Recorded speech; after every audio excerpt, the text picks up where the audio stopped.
आता हा देहाध्यास केव्हा सुटतो याविषयी दादाजी काय म्हणतात ते बघूया.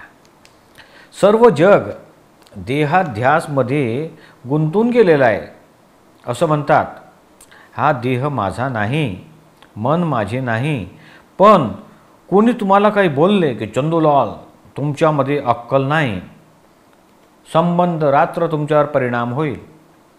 तर जेव्हा आत्मज्ञान प्राप्त होईल तेव्हाच हा देहाध्यास सुटेल.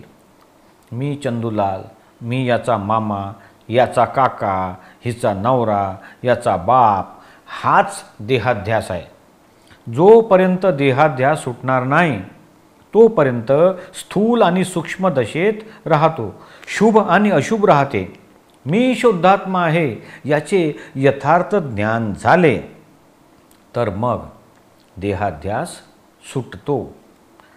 मग जर ऐकुलता एक मुलगा मेला तरीसुद्धा त्याला दुःख होत नाही, टोचत नाही, खरं खोटं असं काहीच राहत नाही.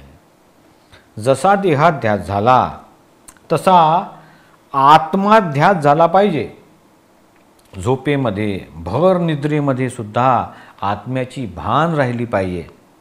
दादाश्री म्हणतात, आम्ही जे ज्ञान देतो त्या ज्ञानाने सर्व अवस्थेमध्ये आत्माध्यास राहते. हे तर आश्चर्यकारक ज्ञान आहे.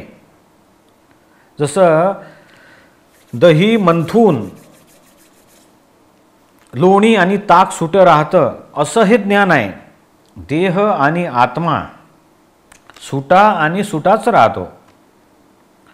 पूर्वी काय होतं, पूर्वीला ज्ञानी घाण्यात पिळून निघालेले आहे.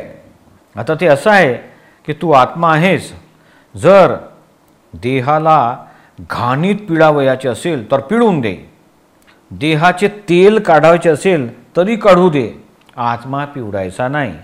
तशा कसोटीतून ते उत्तीर्ण झाले आहे.